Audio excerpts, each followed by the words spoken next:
Yeah, let's talk a little bit about like some of the, we talked about polarity at the start. I mean, the masculine feminine dynamic, especially in today's culture where there's so much confusion around it.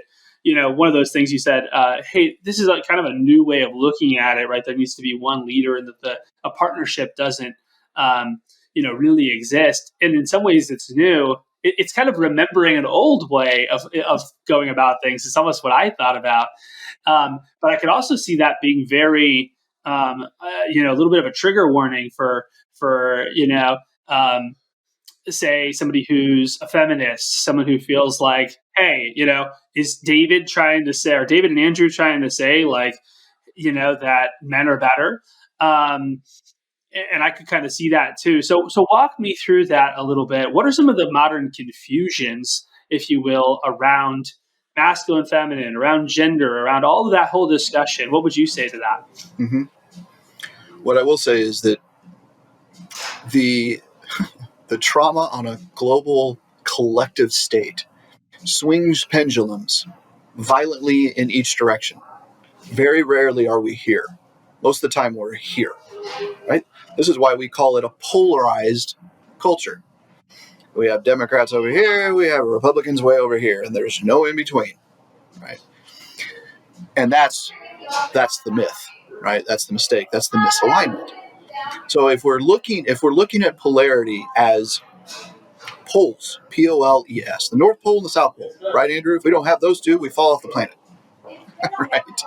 So, and we've always heard opposites attract. We've always heard that, right? And some people will say, "Oh my gosh, that's not true," and we have everything in common, and those types of things. So, I think where I can begin is to say that the poles are not favored. There's no one better, right? There's no energy that's better. Because if we don't have a North Pole, but we have a South Pole, we're in trouble. Just like if we don't have the feminine, the masculine runs dry.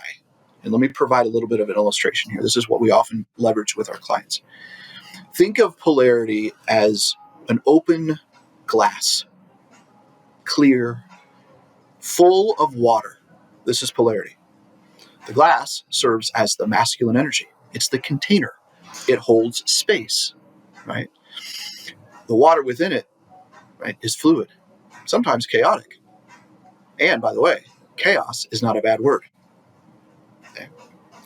If the glass is empty and dry, the masculine is alone. The masculine feels dry. The masculine feels unpurposeful. In fact, the feminine energy brings life to the very planet. That's why we leverage water.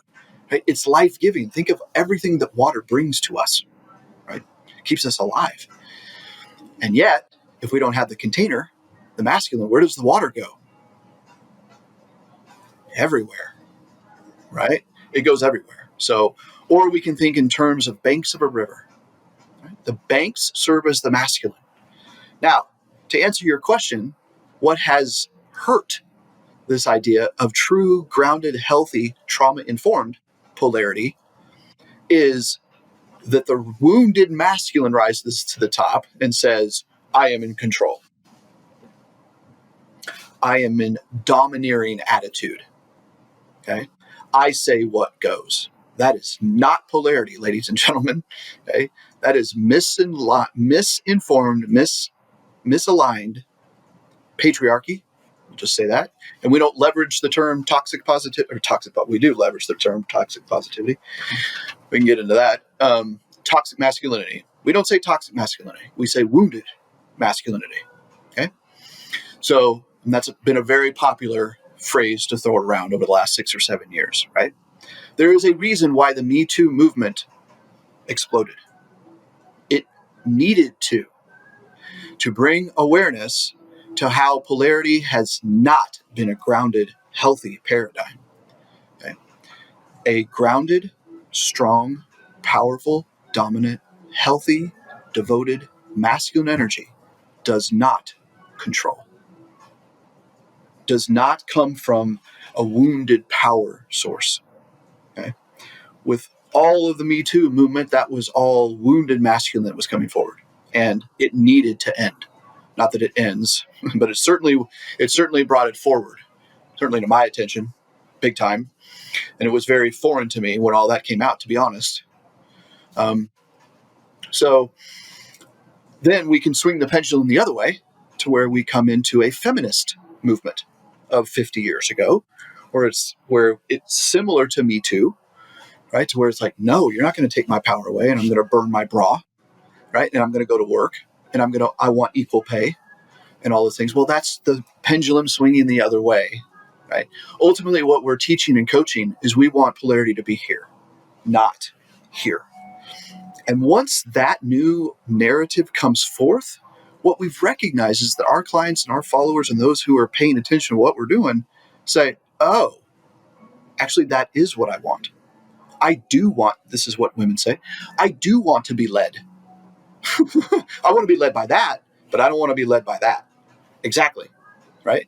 And the masculine, if he's been in his woundedness or even in his wounded feminine where he has pulled back and become passive, right, he will say, actually, I kind of thrive when I'm being challenged. I kind of thrive when I'm leading. I kind of thrive when I'm providing. I kind of thrive when I'm protecting. And so he begins to come forward. She, if she's understanding, begins to surrender. Surrender is a great word in polarity. I know that can be triggering for those that are listening right now. In fact, one of our core feminine programs is called Surrender.